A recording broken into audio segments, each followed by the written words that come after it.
పసిడి ఆశలతో ప్యారిస్లో అడుగుపెట్టిన భారత star javelin thrower Neeraj Chopra రజత పథకంతో సరిపెట్టుకున్నారు. అయితే జావలిన్ థ్రోలో వరుసగా రెండోసారి ఒలింపిక్ దక్కించుకుని రికార్డు సృష్టించాడు. ఇంతగాక గతంలో కంటే ఈసారి 89.94 మీటర్ల దూరం జావలిన్ను విసిరి అత్యుత్తమ ప్రదర్శన కనబరిచాడు. ప్యారిస్ ఒలింపిక్స్లో పాకిస్తాన్కు స్వర్ణ పథకం దక్కగా భారత్కు రజత పథకం వచ్చింది.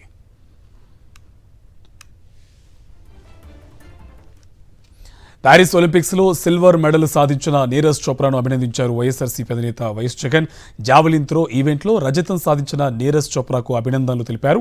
మిమ్మల్ని చూసి దేశమంతా గర్విస్తోంది అంటూ ఎక్స్లో పోస్ట్ చేశారు.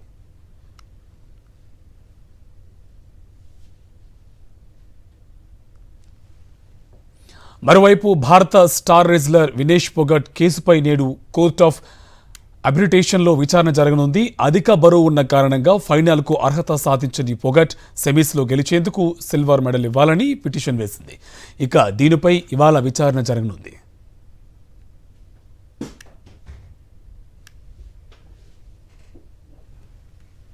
ఇదే అంశానికి సంబంధించి మరింత సమాచారం మా కరెస్పాండెంట్ వెంకటేష్ మనకి లైవ్లో డీటెయిల్స్ అందిస్తారు. వెంకటేష్, డీటెయిల్స్ ఏంటి?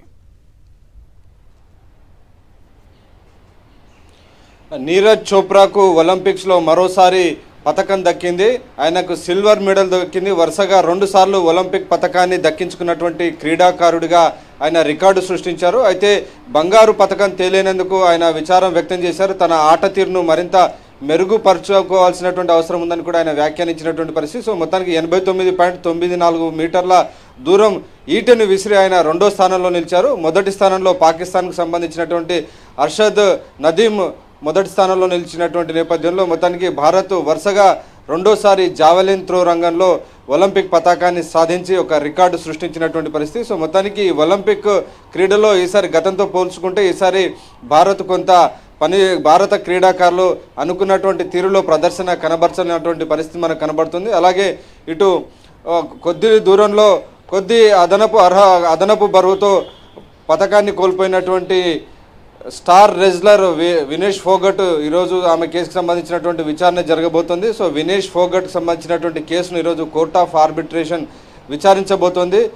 ఆమె ఇదివరకే సెమీఫైనల్లో గెలిచినటువంటి నేపథ్యంలో ఆ మేరకు ఆమెకు సిల్వర్ పథకం ఇవ్వాలనేటువంటి ఒక పిటిషన్ దాఖలు చేశారు. దానిపైన ఈరోజు విచారణ జరగబోతుంది. సో ఎలాంటి నిర్ణయం వస్తుందన్నది మనం వేచి చూడాలి. ఒకవేళ ఆమెకు అనుకూలంగా తీర్పు వస్తే సిల్వర్ పథకాన్ని ఆమె మరొక క్రీడాకారునితో కలిసి పంచుకునేటువంటి అవకాశం ఏర్పడుతుంది. అలాగే ఫోగట్ అదనపు బరువు వల్ల ఫైనల్ ఆడేటువంటి అర్హత కోల్పోయినటువంటి నేపథ్యంలో ఈ అంశానికి సంబంధించినటువంటి దర్యాప్తు కూడా కొనసాగుతుంది. ఎవరు దీనికి కారణం, ఆమెకు సపోర్టింగ్ టీమ్గా ఉన్నటువంటి వైద్య బృందం చేసినటువంటి నిర్లక్ష్యం కారణంగా ఇది జరిగిందా, లేకుంటే ఇది ఉద్దేశపూర్వకంగా ఆమె పైన కుట్ర జరిగిందా అనేటువంటి ఒక కోణంలో కూడా విచారణ జరుగుతుంది. ఇప్పటికే అనేక ఆరోపణలు వస్తున్నాయి. ప్రధానంగా ఆమె సపోర్టింగ్ టీం సరైనటువంటి పద్ధతిలో ఆమెకు డైట్ ఇవ్వని కారణంగానే ఆమె 100 గ్రాముల బరువుతో ఫైనల్ అవకాశాన్ని కోల్పోయింది. దాని ద్వారా భారత్ ఒక సువర్ణ అవకాశాన్ని కోల్పోయింది అనేటువంటి వాదన వినిపిస్తున్న నేపథ్యంలో ఈ అంశం పైన ఒక విచారణ జరుగుతున్నటువంటి పరిస్థితి. సో మొత్తానికి ఈరోజు కోర్ట్ ఆఫ్ ఆర్బిట్రేషన్లో వినేష్ ఫోగట్కు సిల్వర్ పథకం వస్తుందా లేదా అనేది తేలిపోబోతుంది. Right, thank you Venkatesh.